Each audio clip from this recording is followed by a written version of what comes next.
Pronto, estamos gravando. Então, vamos iniciar mais uma aula hoje.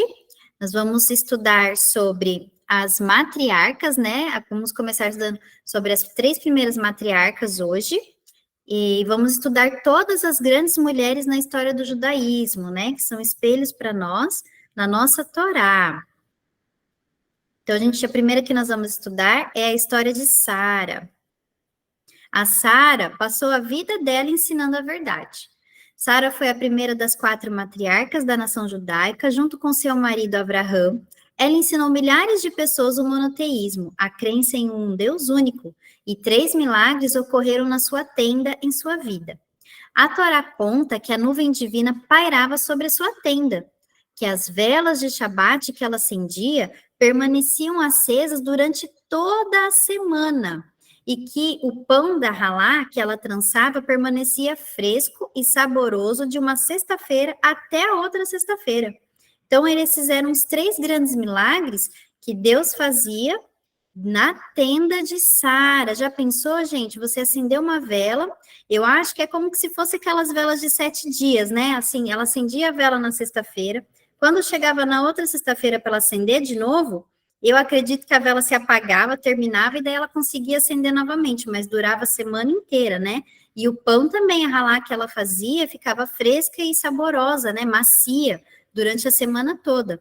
Tanto que vinham muitos convidados na tenda de Sara, né? Ela alimentava todo mundo, e eles moravam no deserto, né? A Sara com o marido dela, Abraham, moravam numa tenda muito grande, e a tenda tinha 4 aberturas, que é para cada lado, né? Uma tenda para abertura norte, outra sul, outra leste e oeste. Então, era bem aberta para receber os visitantes que viessem de qualquer lado, né? E a vela dela sempre era uma chama acesa, né? Que ficava acesa e iluminava nas noites, né? Então, se via de longe a tenda deles. Uma das características mais especiais do caráter de Sara era sua preocupação com os outros. Sara era conhecida pela sua modéstia e pela sua hospitalidade sem limites. Na tenda que armaram no meio do deserto, Abraão e Sara ofereciam comida e abrigo para todos os visitantes. Enquanto os convidados descansavam e comiam, o casal aproveitava a oportunidade para ensinar que só há um Deus, algo inédito e verdadeiro, diferente daquilo que as pessoas acreditavam naquela época de idolatria. Naquela época não se tinha conhecimento do único e verdadeiro Deus que nós conhecemos, né? Naquela época o mundo era feito de idolatria, eles adoravam o sol, adoravam outras divindades, né? Eles não conheciam o único Deus que nós conhecemos hoje. Quem conhecia era Sara e Abraão, e eles estavam difundindo, né, esse conhecimento para quem eles podiam, para o máximo de pessoas que eles podiam. E uma das qualidades da Sara era, que nem diz assim, preocupada com os outros, e ela gostava de receber pessoas, né? E é difícil essa qualidade, você gostar de receber as pessoas na sua casa, você tratar bem, você preparar o seu lar para receber uma visita, preparar, né, alguma coisa gostosa para a visita. Então, ela tinha essa hospitalidade, era uma característica dela, né? Ela era hospitaleira. Inicialmente, Sara não podia ter filhos, mas depois de muitos anos, Deus avisou a Abraão, né, Abraham e Sara, que eles teriam um filho. Sara tinha 90 anos e Abraão 100 anos de idade na época. Quando o bebê nasceu, a alegria de Sara foi naturalmente imensa.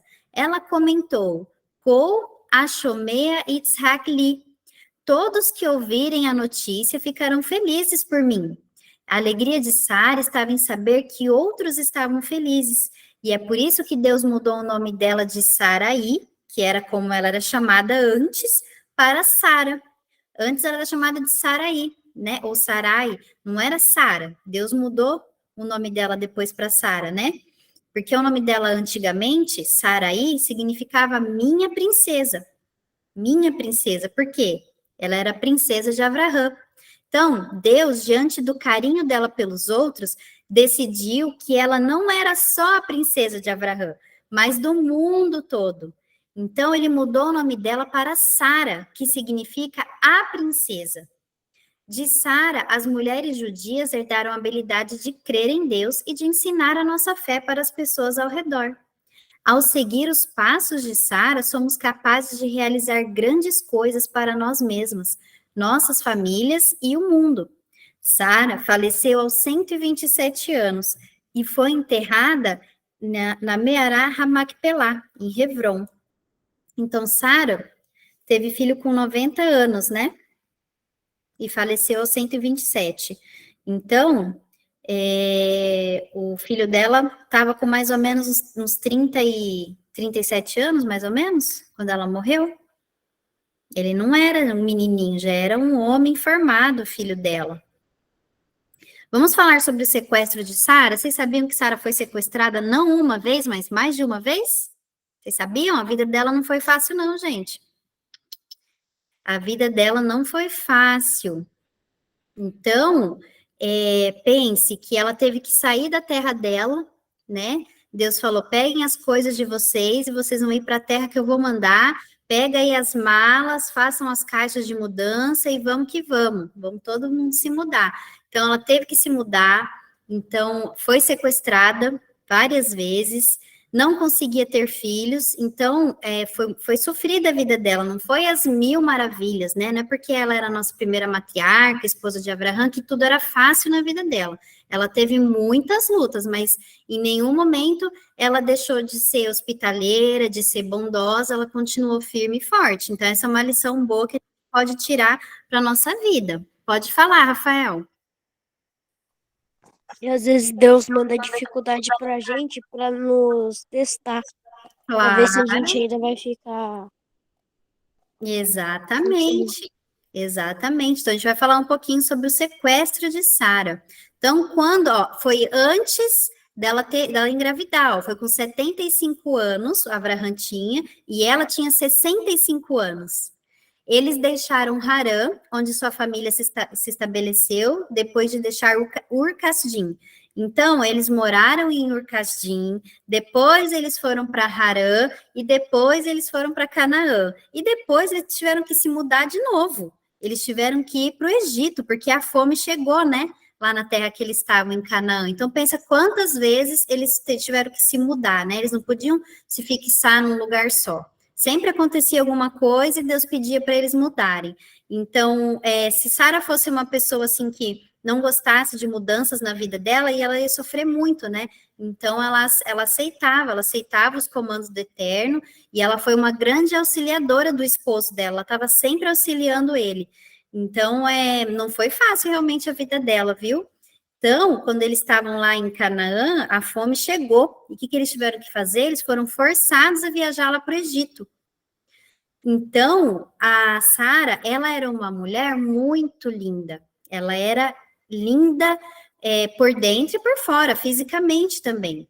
Então, o esposo dela, Avraham, ele sabia disso. Ele sabia que ela era uma esposa muito linda, ele falava isso para ela: Sara, você é uma pessoa muito linda. E então, Abraão, antes de ir para o Egito, ele escondeu a esposa dentro de uma caixa muito grande. Olha só, porque de tão linda que ela era. Ele falou: vou esconder, porque senão vão querer pegar a minha esposa. Né? E aí ele instruiu ela, né, a dizer que ela era irmã dele.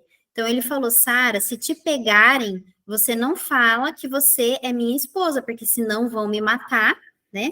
Ele ficou com medo de morrer, vão me matar para poderem se casar com você. Então você diga que você é minha irmã. Esse foi o combinado, né? E aí, quando chegaram lá no Egito, os egípcios descobriram a bela Sara, né? Pegaram ela, porque ela era muito linda, e deram ela para o faraó como esposa. Veja bem a situação. E aí eles pouparam a vida de Abraão, né? Porque Abraão era irmão dela, não ia se meter no caminho. E aí, quando a Sara estava lá no palácio com o faraó, ela rezou, né? Rezou para o Eterno. E o que o Eterno fez? Mandou pragas para o faraó, porque o faraó queria se casar com a Sara e queria se deitar com ela, né? Ele não queria ela como mostruário só para ficar olhando. E aí ela rezou muito com a fé dela inabalável. E aí o Eterno ajudou, mandou uma praga para o faraó, né? E aí ele percebeu o erro dele e enviou Sara de volta para Abraão. não só mandou a Sara, como mandou presentes, né? O faraó mandou presentes de volta, né? Junto com a Sara. E aí o faraó deu a filha dele para Sara, a princesa Agar. A Agar foi dada pelo próprio pai, né? O pai deu a filha para Sara para trabalhar para Sara, para ser empregada pessoal dela, como uma serva. Então, muita gente não sabe da história de Agar, sabe? Só que Agar era serva de Sara, que Sara deu para Abraão, né? Para que a Agar pudesse engravidar e dar filhos para o Abraão, porque a Sara não conseguia ter filhos. E Deus prometeu que a nação sairia de Abraão e seria uma nação muito grande, né? Como as estrelas do céu. E aí, como não conseguia ter filhos, ela deu Agar. Pode falar, Rafael. Foi daí que surgiu a nação muçulmana, né? Queria Exatamente, através de que Agar.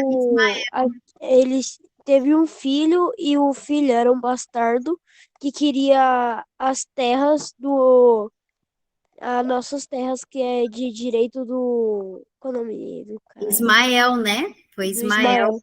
Que Deus Exato. ele deu terra para o Ismael e ele queria que a moça queria que dividisse para o filho dela, que era o bastardo. Uhum. Aí Sara acabou expulsando, né? A Agar, pediu para que Abraão expulsasse a Agar da casa juntamente com o filho, porque ela percebeu que Ismael não tinha uma boa índole e ia influenciar o filho dela para o mal, né? Então ela pediu, Deus falou para Abraão ouvir a esposa dele e atender o pedido, e foi o que ele fez, né? Mandou Sara embora juntamente com Sara, não, Agar juntamente com Ismael. Então, Agar era uma princesa egípcia. Olha só, ninguém sabe disso, né? Poucas pessoas sabem, na verdade, que Agar não era a serva, ela foi dada para ser serva de Sara, mas na verdade ela era princesa, a princesa do Egito, né? O faraó deu ela como presente para Sara.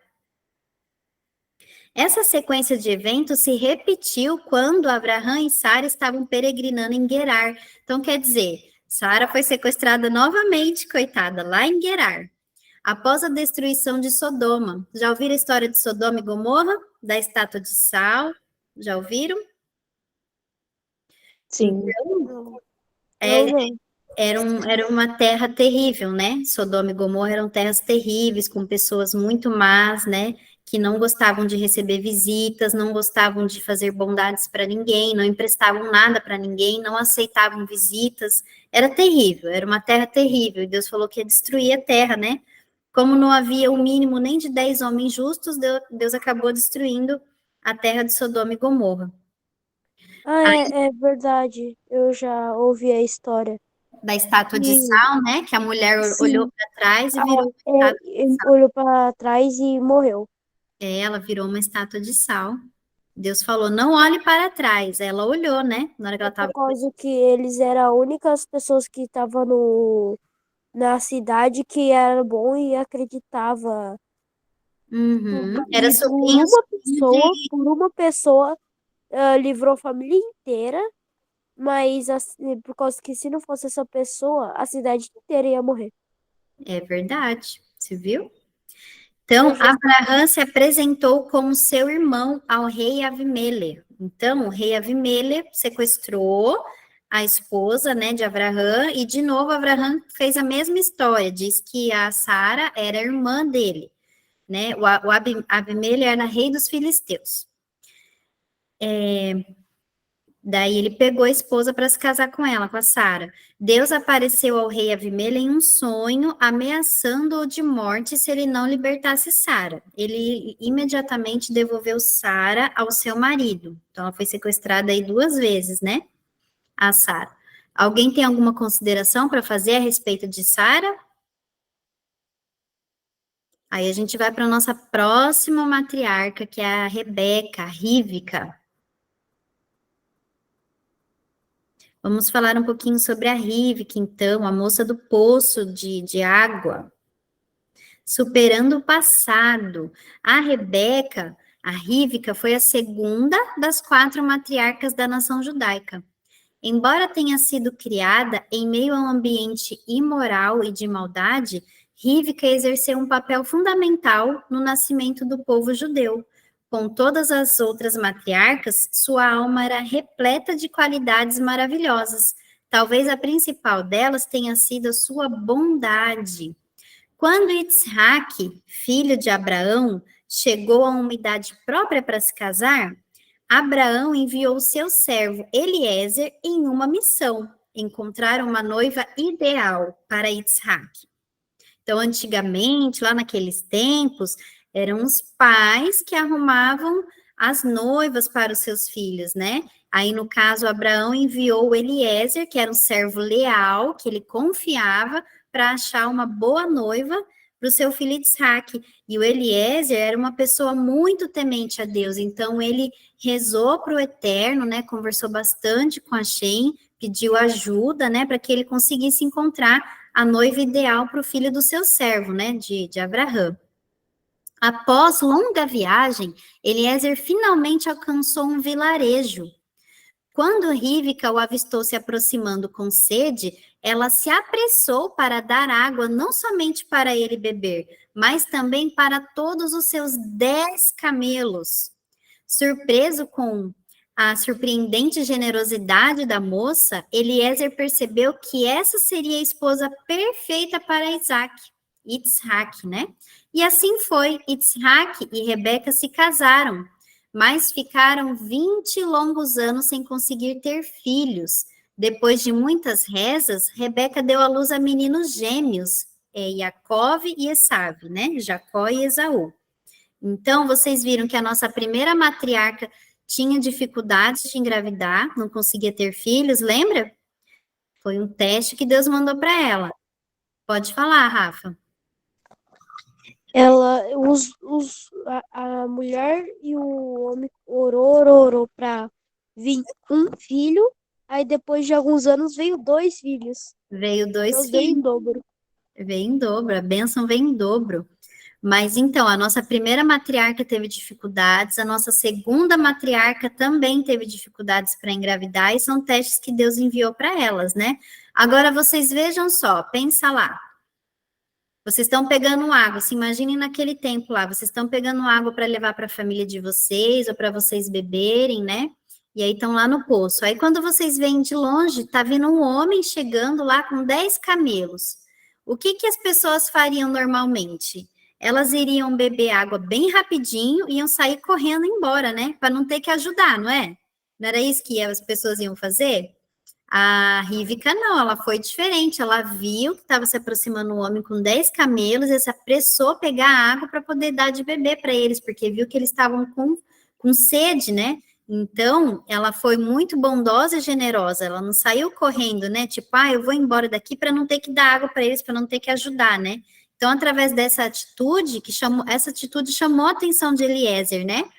Então, Eliezer, ele conversou com ela e aí falou para ela do Yitzhak. A Rívika, ela decidiu casar com Yitzhak sem conhecer ele, porque estava tudo nos planos de Deus, tudo nos planos do Eterno, né? Então, ela não conhecia ele. Quem ela conheceu foi Eliezer, que era o servo. Ela aceitou se casar com Yitzhak sem conhecer ele. Acreditam? E aí o Eliezer foi lá na casa da Rívika, conversou com a família, né? Falou com o pai dela. E aí eles acertaram todo o casamento. E aí a Rívika foi embora com Eliezer para poder se casar com Yitzhak, né? O que ela nem conhecia. Mas a Rívika também era muito linda. Todas as nossas matriarcas eram muito bonitas, por dentro e por fora. Rívika foi a personificação do sentido feminino de bondade e percepção da mulher judia, bem como da capacidade de tomar decisões difíceis, com o intuito de fazer o que é melhor para a família e o povo. De Rebeca, herdamos a força para superar o nosso passado e escolher um caminho correto para o futuro. A Rebeca foi enterrada em Mearah Macpelá, em Hebron, junto com seu marido, o patriarca Yitzhak. E a próxima que nós vamos estudar era a Raquel. A Raquel era irmã de Leia, lembram? As duas irmãs? Pode falar, Rafa. Minha prima se chama Raquel. É Raquel, aí em hebraico era Rahel, o nome dela, um nome em hebraico, bem Nossa, é bonito. interessante que a, a amiga da minha irmã se chama Sara. A minha prima se chama Raquel também. Todo mundo com nome hebraico, que maravilha, hein? Vamos falar um pouquinho de Rahel, sacrifício de uma mãe. A matriarca Rahel foi esposa de Jacó, de Iacove. Ela também foi a segunda filha de Labão, Lavã, que era irmão de Rebeca. Nós acabamos de falar da Rívca, da Rebeca? Lembra? Acabamos de falar dela, da mulher do poço. Acabamos de falar dela. Ela tinha um irmão que chamava Lavã. E aí, Raquel foi o primeiro amor de Jacó, o primeiro amor de Jacó. Ela era tão especial que desde o início Jacó sentiu que ela deveria ser sua mulher. Eles se encontraram pela primeira vez à beira de um poço. Olha lá o poço, gente. Ó, de novo o poço dos casamentos, né? Todo mundo se conhece no poço. Era o point de antigamente, olha lá. Ó. Se conheceram no poço, onde Até Raquel... Moisés. Até Moisés conheceu a esposa lá no poço, é verdade. Você vê como o poço antigamente ajudava nos casamentos? Olha lá, ele conheceu ela num poço onde ela cuidava do rebanho de seu pai. Mas a beleza e dignidade dela eram inconfundíveis. Não demorou muito para que decidissem se casar. O único obstáculo era Labão, o trapaceiro pai de Rahel, o próprio pai. De fato, Labão interpôs muitas dificuldades ao casamento deles. Começou obrigando Jacó a trabalhar por 7 anos para merecer ganhar Raquel como esposa. E Jacó não titubeou e aceitou o desafio. O Jacó, o Jacove, ele não foi ao encontro, né, de Rahel. O Yaakov, ele foi para casa do tio dele, que era Labã, né, o irmão da mãe dele, da Rebeca, porque ele estava fugindo de Esave, de Esaú, porque Esaú queria matar o próprio irmão, né? Então a Rivka falou assim para o filho dela: filho, você vai ter que fugir, você vai ter que ir lá para a casa dos meus parentes, né? Então você vai para lá porque o seu irmão quer te matar. Por que que o Esave queria matar o Yaakov? Porque o Yaakov pegou a bênção do primogênito no lugar do irmão dele. Porque o irmão dele estava caçando, o irmão dele, sabe, era caçador, estava caçando e ele voltou de uma caça muito faminto e cansado. E o Yaakov estava cozinhando uma sopa, né? Uma sopa de lentilhas. Aí o Esav falou assim: eu tô com muita fome, eu preciso comer, eu quero essa sopa agora. E aí o Jacob foi inteligente, falou: a sopa não tá pronta ainda, né? Sopa de lentilhas. Mas se você quiser, eu te dou, mas a gente vai ter que trocar.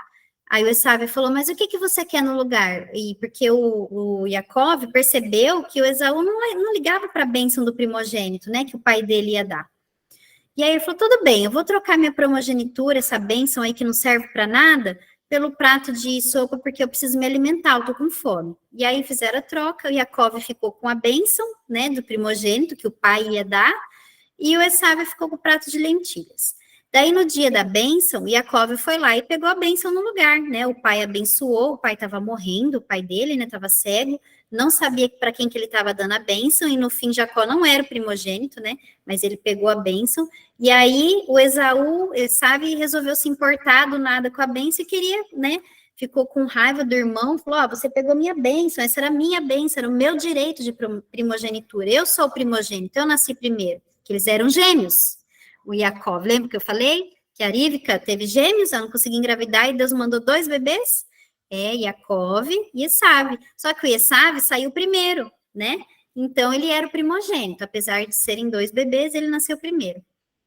E aí o irmão pegou, o Yaakov pegou a bênção, no final das contas, Esav queria matar ele, né, para se vingar, e a Rivka falou: olha, meu filho, você vai ter que fugir, vai lá para casa dos meus parentes. E aí o Yaakov foi para casa de Lavão, que era o tio dele. E aí lá ele acabou conhecendo a Rahel, mas ele não foi lá só por causa de Rahel, entenderam? Ele estava fugindo do irmão. Acabou conhecendo a Rahel, que Deus colocou no caminho dele. E aí, ele quis casar com Rahel, se apaixonou por ela, porque ela era muito linda, e ela também se apaixonou por ele. E o que aconteceu? Labão, né, falou assim: você quer casar com a minha filha? Tudo bem, só que você vai trabalhar 7 anos para mim. Depois que você trabalhar 7 anos, eu deixo você se casar com ela. Acho que a Sara acabou de entrar. Seja bem-vinda. Então, ele aceitou o desafio. Os anos se passaram, né? E o amor deles não diminuiu. Eles continuaram, né, apaixonados, Rahel e Jacob. E aí, finalmente chegou a época tão esperada do casamento. E ambos temiam, eles tinham medo que no último instante, Lavan seria capaz de insistir em conceder a Jacob a irmã mais velha, a Leá, como noiva. Porque antigamente se casava primeiro a irmã mais velha, depois a mais nova. E a mais velha era Leá, e não Rahel. E Jacob queria Rahel, a mais nova. Pode falar, Rafa. Então, teve uma pessoa, eu não sei se era dos Dez Mandamentos ou era de outra novela inspirada nos Dez Mandamentos também, que fala que tinha um cara que tinha 7 filhas. Não sei se era 7 ou 5. Desse eu não tô lembrando. Desse eu não tô Ah, lembrando, Rafa. Então, aí no caso da nossa história,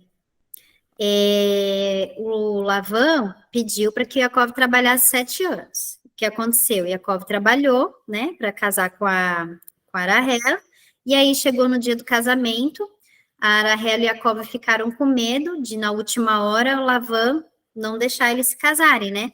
E aí, o Yaakov e a Rahel, eles combinaram um código secreto entre eles, né? E daí, no momento do casamento, né, depois do casamento, quando eles estivessem sozinhos, né, o Jacó com a Rahel, ele ia se aproximar, né, dela e ela faria os gestos que eles combinaram, gestos codificados, né, confirmando assim ser de fato a noiva certa, porque eles se casavam, a noiva cobria totalmente o rosto, então Jacob não ia conseguir saber se ele estava casando com a Rahel ou a Leia.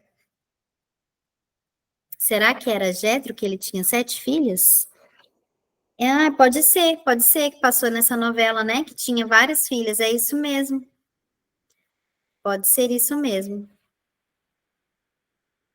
Aí olha lá o que Jacob falou para Rahel. Não se preocupe, tranquilizou Jacob. Deus me ajudará. Vamos agora combinar sinais que você me transmitirá quando eu lhe pedir uma prova de que era Rahel. E ele lhe disse algumas coisas que somente ela saberia.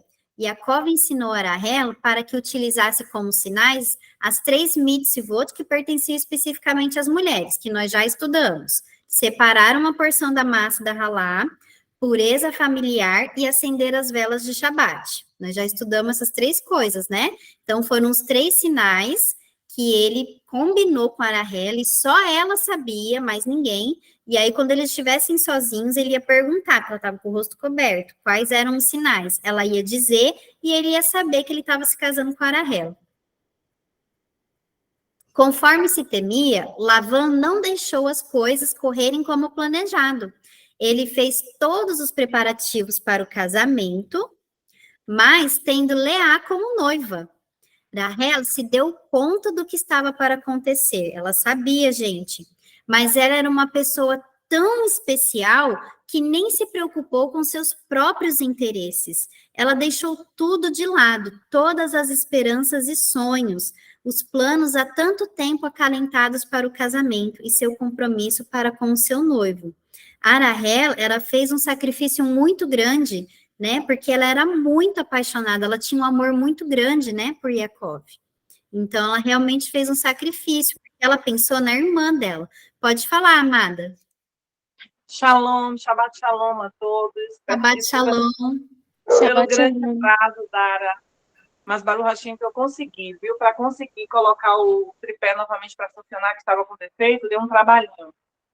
Baruch Hashem. Essa é a minha amiga que eu falei para vocês, a Sara.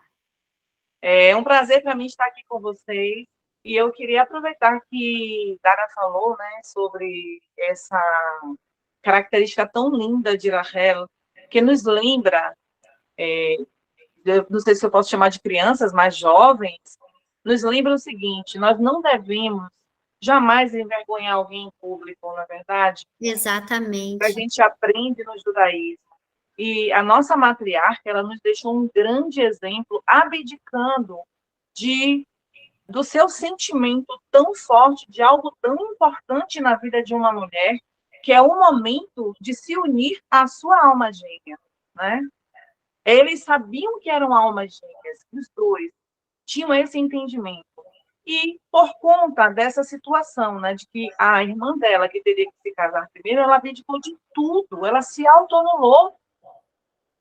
E isso serve de exemplo para nós, de que muitas vezes a gente às vezes precisa se omitir, se anular, se ocultar, em prol de que algo que vem de Hashem, algo que é muito mais nobre, né? Uma missão que possa estar existindo, uma situação que envolva cumprimento de mitzvah, seja qualquer situação na nossa vida, a gente tem que colocar sempre acima a Kadosh Baruch Hu. Então, Rachel mostrou como ela realmente é especial, que Dara acabou de falar com a gente, e que sirva de lição para cada menina que se prepara para esse Bat Mitzvah, que se prepara para um dia encontrar a sua alma gêmea e sirva de inspiração. Exatamente, Baruch Hashem. Obrigada, Sara, pela colocação e bem lembrado. Então, ela pensou, né, Rahel pensou, o que vai ser da minha irmã, né, se Jacó olhar para a noiva vendada, aguardando o gesto combinado, e Leá não souber do que se trata, Yaakov não se casará com ela e voltará para mim. Mas e quanto à vergonha que a assolará pelo resto da vida, né, e a vergonha que a minha irmã vai passar, a Leá? A desgraça recairá sobre ela e ela viverá constrangida para sempre perante todos.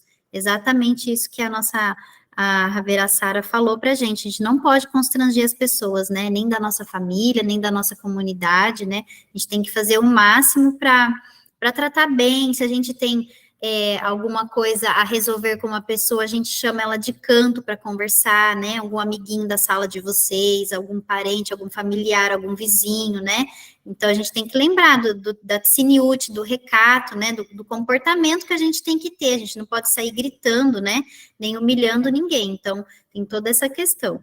Assim, em um ato maravilhoso de amor, Rahel ensinou a sua irmã os gestos secretos, selando o destino dela e do casal. Yaakov, é claro, acabou descobrindo a enganação mais tarde e pediu Rahel como segunda esposa.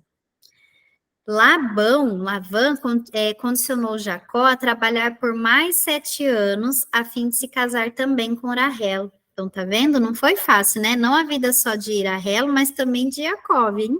Teve que fugir do irmão dele, de Esav, aí chegou lá na casa de Lavan, teve que trabalhar 14 anos para conseguir casar com a mulher amada dele, já pensou?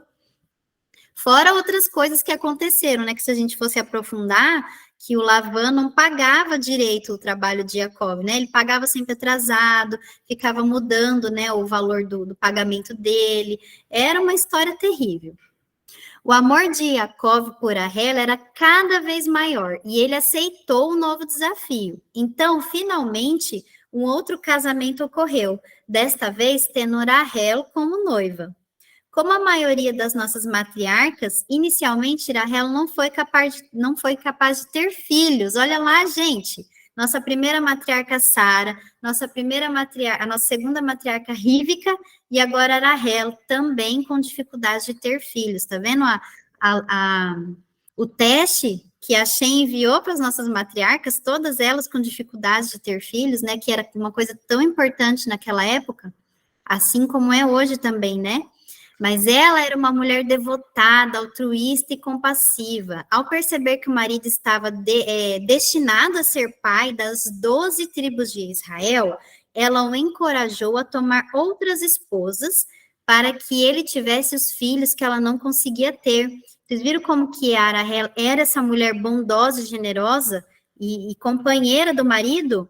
Né? Primeiro ela aceitou que se casasse com a irmã primeiro, a Leá, né? E depois ela deu servos para o marido e permitiu que ele se casasse com outras esposas, porque ela estava pensando nele, né? Nas tribos de Israel no futuro, né? Então, para vocês verem como que ela era uma mulher generosa, né? Rahel teve 2 filhos, mas faleceu ao dar à luz ao segundo, a Benjamim, né? Atendendo ao pedido dela, Yaakov a enterrou à beira da estrada, em Beit-Lehem, ao invés de na caverna de Macpelá, onde todos os outros estavam enterrados, né? Os intérpretes ensinam que Rahel escolheu esse lugar para que, quando no futuro os judeus fossem expulsos para o exílio e saíssem da Terra Santa através dessa estrada, sua alma pudesse chorar perante Deus e interceder por eles. Rahel chora por seus filhos, pois eles foram no exílio. Jeremias 31:14. Por mais de 35 séculos, o seu túmulo, conhecido como Kever Rahel, tem servido como um lugar de oração para os judeus. Então, a nossa aula finaliza aqui, né? Você tem alguma consideração, Sara, sobre esse finalzinho aí da vida da Rahel? Tem muita coisa para falar, né? Mas, assim, lembra de algo para acrescentar?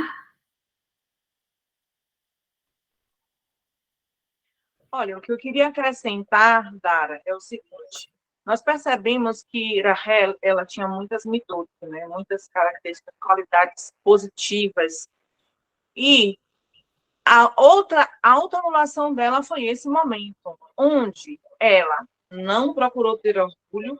Veja que ela era muito humilde.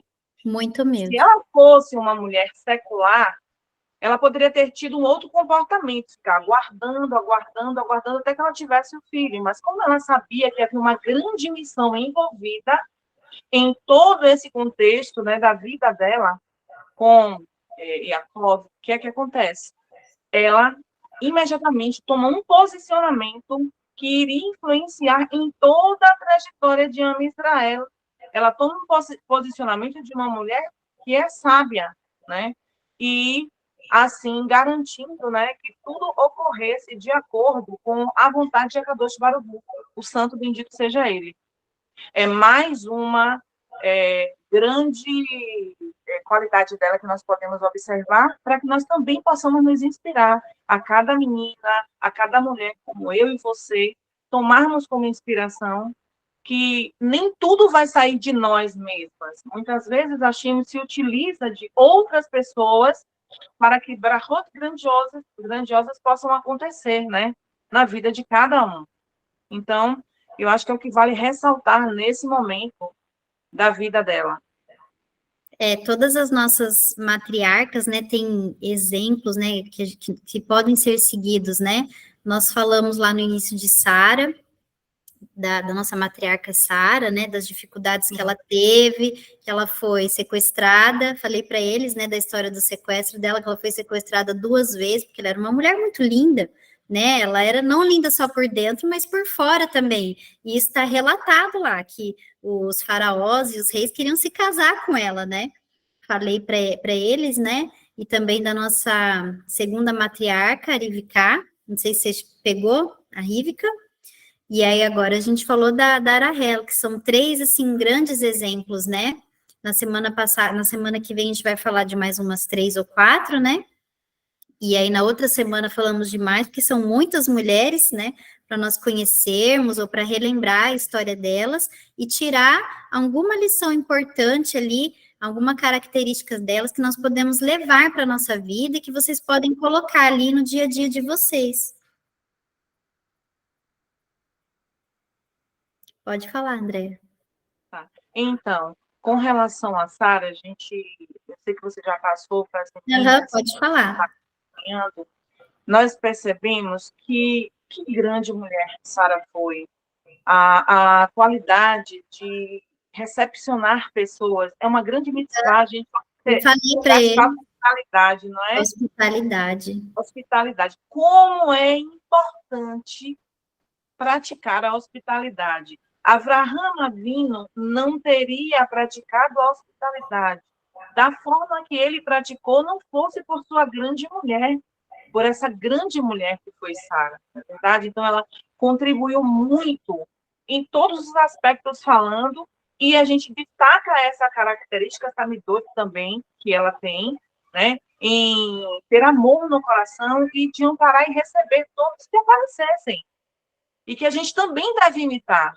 Embora hoje estejamos vivendo em um mundo que é mais moderno, difícil em algumas situações, como a gente hoje vê muita violência e tal, mas às vezes a Shem coloca pessoas para encontrarem conosco nas nossas casas, de repente pode aparecer alguém que, quem sabe, né, se não é uma larva do eterno, eu não duvido. A gente nunca sabe o que pode acontecer.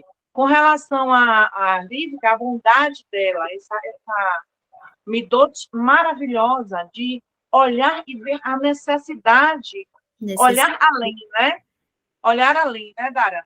Não olhar eu somente. falei para eles, estava explicando, né? Imagina, ela estava lá no poço e ela viu um homem chegando com 10 camelos. Se fosse uma mulher hoje em dia, ia beber água rapidinho no poço e ia sair correndo, para não ter que dar água os 10 camelos.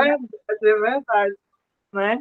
Então, muito lindo esse papel dela, né? E a gente vê como a Shem providenciou tudo, né? Como a Shem favoreceu Eliezer para encontrá-la, como foi tudo assim. As meninas podem pensar assim, parece um passe de mágica, né? Parece uma novela, parece uma novela. Mas aconteceu, gente, aconteceu. É verdade, verdade. E aí nós recebemos todos esses grandes exemplos para que a gente não desanime na nossa caminhada. Né? Vocês que estão começando, que estão bem novinhas, tem algum menino entre nós? Tem meninos. Tem meninos também, e vocês também, meninos, que têm a missão de vocês, cada um com sua particularidade, não é, Dara? Com a sua forma, porque para o homem tem umas obrigações, as mulheres já têm outras, e sempre dispostos a servir a Shem. Isso que é o mais importante, nos inspirarmos nessas histórias, trazermos para a nossa vida e aplicar no dia a dia cada exemplo desse que a Shem deixou para nos fortalecer, tá? Não se desconectar em nenhum momento desses exemplos, porque isso aí faz com que a gente se enfraqueça. Viu que você está um pouco desanimado, não está conseguindo fazer alguma coisa, tem uma mitzvah, você está, Shem, agora não. Aí você lembra desses exemplos. Olha, se fosse Rahel, se fosse Sara, né? Se fosse... Nossa, Sara foi sequestrada 2 vezes e eu estou aqui com preguiça de ler a Torá. Não é? De jeito nenhum. A gente tem que ir buscar força em cada Baruch. É verdade. E até os meninos, eles podem tirar boas lições, né? A gente está falando das matriarcas, mas os meninos podem tirar lição para a vida deles também, a bondade, a generosidade, a hospitalidade, né? Às vezes chega visita em casa, o que os meninos fazem? Vão lá para o quarto jogar videogame, mexer no celular, não tá nem aí para visita, né? A gente sabe o que acontece, então os meninos também têm que praticar. E a questão da hospitalidade é muito difícil, né, de você praticar, porque às vezes, que nem a Sara falou, você está ali na correria do seu dia a dia, de repente chega uma visita, você fala, puxa vida, eu tenho tanto serviço para fazer, aí você atende ali sua visita ali meio que mal atendido, que é para poder ir embora logo, você voltar seus afazeres, né? Então, não é fácil, é difícil. Praticar hospitalidade, eu acho que é uma das coisas, assim, praticar hospitalidade e fazer de ser da casa, uma das coisas mais difíceis que tem, né? Que nós temos que, assim, praticar e exercer, né? Mas eu acredito que de tudo é o mais difícil da gente conseguir, né, colocar em práticas, não acha, Sara? Eu acho assim. Você viu que o Daniel falou? Daniel confessou que ele já fez isso, mas não vai fazer mais. Tem vergonha, né?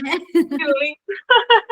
Mas ajuda, serve alguma coisa, ajuda a mãe a fazer um cafezinho ali, né? Trata com gentileza, depois você fala, eu preciso fazer alguma coisa ali, aí você sai, mas recebe com gentileza, né? Faz a sua parte.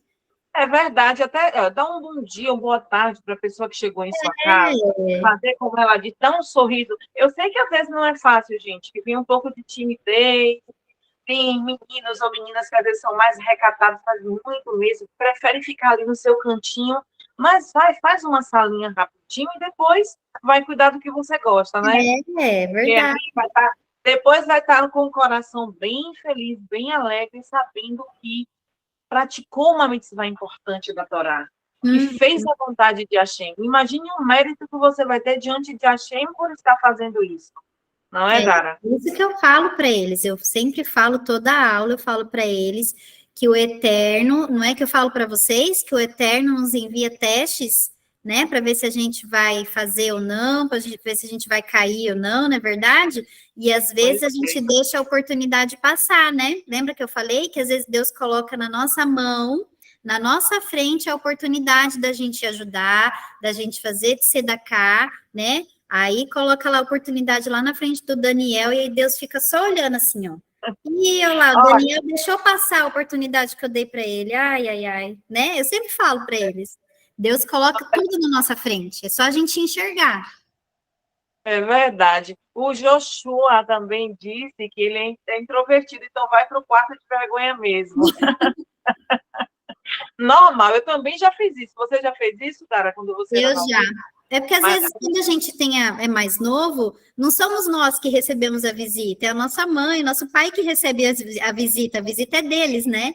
Então, não veio na nossa casa para conversar com a gente, né? Daí, às vezes, a gente não liga muito, mas a visita, ela se importa, ela percebe, ela vê, entendeu? Então, se vocês receberem bem, ela vai falar, ela vai, olha lá, Júlia, que legal, nossa, a Júlia me recebeu tão bem na casa dela, né? Deus abençoe ela. A pessoa vai desejar o quê para você? Bênçãos. Ela vai desejar bênçãos. É verdade. Bom, então vamos já finalizar a nossa aula. Alguém tem alguma dúvida? Ela pensa que a gente não gosta dela. É verdade, Júlia. A visita vai achar isso aí, com certeza. A visita não tem uma bola de cristal para adivinhar que vocês estão com vergonha dela. Ela vai achar que ela está sendo indesejada na casa de vocês, que vocês não queriam ela ali, né? É verdade. Dara Júlia falou algo muito importante, viu? É justamente essa impressão que a gente não pode passar. Porque imagina se somos nós nos colocamos do lado da visita, né? Aí você chega em casa e aí, de repente todo mundo some. Fica uma coisa meio... Fica esquisito, né? É verdade, vocês têm que se colocar no lugar da visita. Vocês têm que se colocar no lugar. Sempre, na verdade, não só no lugar da visita, mas em qualquer situação, vocês têm que se colocar no lugar da pessoa, né? Se você vai falar alguma coisa para a pessoa, você tem que pensar antes de se colocar no lugar dela. Será que se eu disser isso para aquela pessoa, eu vou magoar ela? Tem que pensar. Sempre se colocar no lugar da pessoa, em qualquer situação. Né, Sara?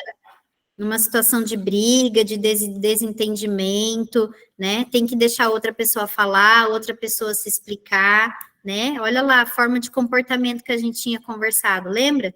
Sobre tsiniut, que não é só vestimento, é comportamento também, né? Isso é muito sério. Com certeza. Deixa eu tirar aqui, eu passei a mão na frente da câmera, é justamente isso. Que a Hashem possa abençoar cada um. Com tudo que eu ouvi de Dara aqui, esses exemplos que ela passou, todo o conhecimento passado, aquilo que vocês viram que é bem importante, de repente vocês podem esquecer, é bom anotar a cada aula, não é, Dara? Exatamente. Eu mando sempre para eles, né? Mas se eles quiserem fazer anotações, eu sempre mando a aula, mas também fazer anotações, anotar coisas que a gente conversa, né? Não só o que está escrito ali, também é importante para vocês aprenderem, né? E aí a lição de casa permanece a mesma. Vocês vão continuar lendo o Salmo da idade de vocês. Quem não está lendo tem que começar a ler. Vão ler o Salmo 91, né? Para proteção, que a gente já tinha conversado também. E praticar. 24. Isso, quem quiser ler o Salmo 24 para Parnassá também, né? Ó, o Dindim. Quem que tá precisando aí de Dindim, bora ler o Salmo 24, hein? E que mais? Fazer as brahot dos alimentos, né? O 23 também é muito bom, viu? 23 também é muito bom para Parnassá. Tá vendo aí? Anota aí, gente. E aí eu vou mandar lá no grupo quem que pediu, né? Foi o Rafa que tinha pedido. Pode falar, Rafa. Eu mandei meu número no grupo. Tá. Eu vou adicionar você e vou mandar as brahot dos alimentos lá, tá? Daí sempre que você quiser fazer, você olha lá, já que tá com dificuldade de imprimir. Pode falar, Sara. Eu queria falar rapidinho, você falou agora sobre brahot, que eles estão aprendendo, né? Eu passei na primeira aula, se eu não me engano, as brahot dos alimentos. E daí também A dos alimentos que eles estão fazendo, né? A brahot que você faz depois que você sai do banheiro, depois que faz as necessidades, e a borê nefeshot, né? Que é a do agradecimento após as refeições. Então, eles estão praticando. Baru Hashem, que coisa linda! Imagine todos sabendo essas brahot já de cós salteada e fazendo essas bênçãos já de cabeça, porque a tendência é essa. Você começa achando um pouquinho de dificuldade, é normal, mas a partir do momento que você pratica essas brahot, a Shem já vai colocando na sua cabecinha e você começa a recitar, sem precisar do auxílio nem de estar lendo mais nada. Já vai no automático. Eles. Exatamente. Eles ficam muito preocupados, né, em ler, imprimir. Só que eu falei, de tanto que vocês vão fazendo, vai acabar decorando, né? Então, é só aprender a diferenciar ali, né? Diferenciar os alimentos que vêm da terra, né? Que nascem na terra, é um tipo de brahá. Aí tem um alimento que nasce nas árvores, né? Que fica longe da terra, nasce nas árvores, acima, é outra brahá, né? Tem a brahá das massas, então vocês têm que aprender a diferenciar os alimentos, né? A brahá dos líquidos e das carnes, e dos doces, e dos bolos, e pirulitos, é sheakol, né? Então, é a mais fácil, né? A mais fácil, é praticamente para tudo. É, a mais fácil. E aí eu falei para eles, de tanto fazer, eles vão acabar decorando. Verdade. E a Shem vai abençoar cada um. E eu falei para eles também que a questão de que quando é criança, né, eles não têm obrigatoriedade. Agora que eles já estão na fase de adultos, né, porque 12 anos para as meninas e 13 anos para os meninos, eles já são adultos, né? Então, eles têm a obrigatoriedade, não é mais escolha. Agora, eles têm que pedir a permissão do Eterno para comer o alimento, porque o alimento não é deles, é do Eterno. Tem que pedir a permissão para comer, né? E depois agradecer pelo alimento, né? Pelo sustento, porque quem dá o sustento é o Eterno. Então, vocês já têm essa consciência, né? Então, vocês sabem que vocês têm que fazer. Se esquecer, não tem problema, faz. Né? Colocou um pedaço na boca, engoliu, não vou fazer porque eu já esqueci. Não faz mesmo assim. O importante... Eu posso dar uma dica? Oi? Eu posso dar uma dica rapidinho? Pode. Tem alguém que levantou a mão, eu vou falar muito bem rápido. O Rafael. Uma coisa que me ajudou muito no início, quando eu comecei a aprender as brahot, eu disse assim, mas será que eu vou conseguir ficar com isso tudo na minha cabeça? Parece muita coisa, né? Parece, é normal que todo mundo fique com um pouquinho de temor no início.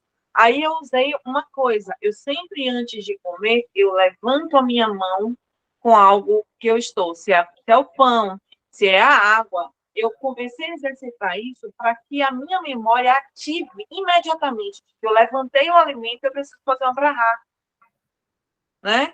Para que a gente não se passe na hora de comer e depois fique, eu esqueci de fazer a brahá. Né? Pode acontecer? Pode. Ninguém vai ficar se culpando, mas é uma forma de você internalizar sempre que você, antes de comer, você tem que pedir autorização a Hashem para que você possa ingerir aquele alimento e elevar esse alimento. Pode falar, Rafa. Então, eu levantei a mão, aí eu esqueci depois o que eu ia falar. É super normal. Você sabe que às vezes eu tô ali na correria, daí eu levanto assim e eu fico, qual benção era mesmo? Aí já lembro. Às vezes dá um branco. Isso é normal. Super.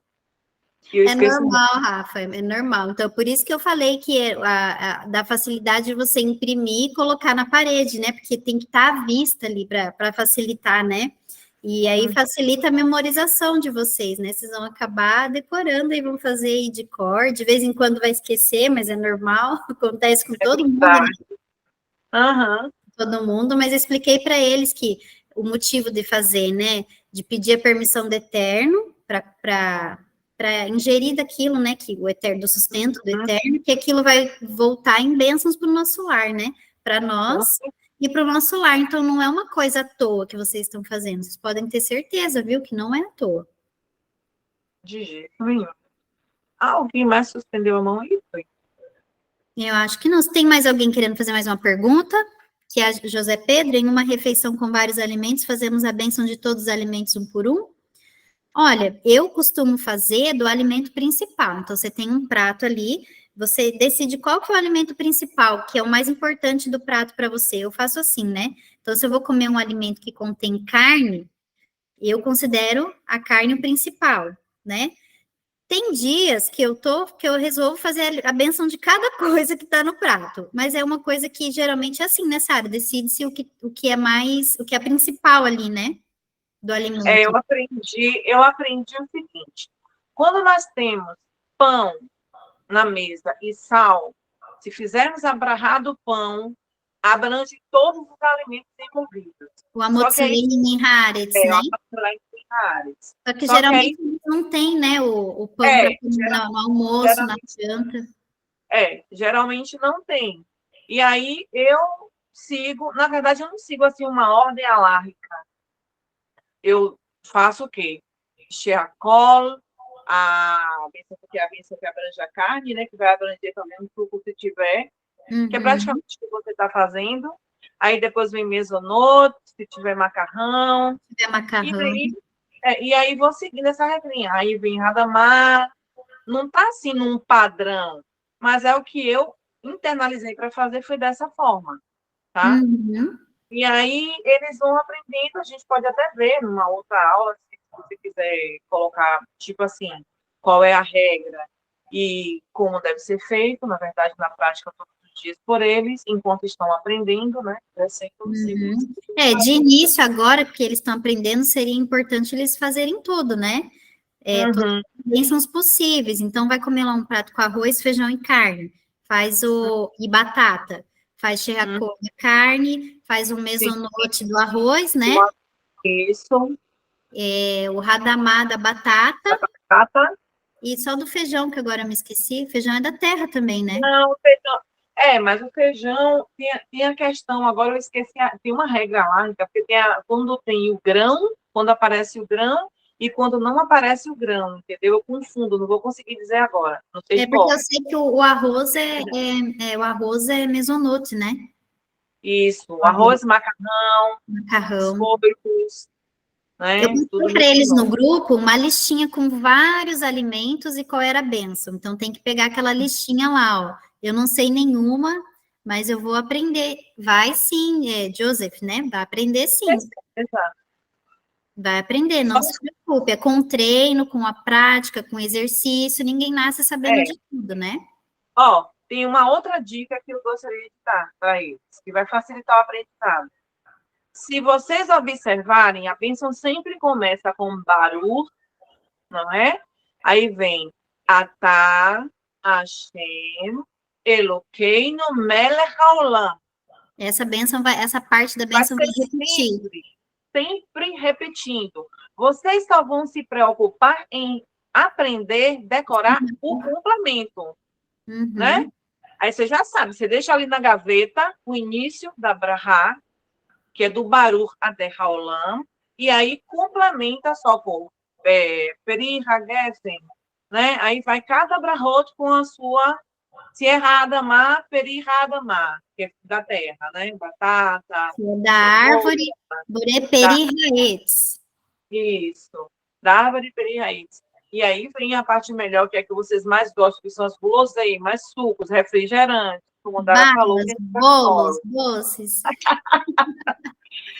E aí vocês vão ver que é bem fácil. Vocês internalizando isso, até o Haolam, pronto, decorei até Haolam. Agora eu vou treinar. Começa a treinar. Tem que treinar. Se não treinar, não vai aprender. Não vai aprender. Tudo na vida é treinamento, né?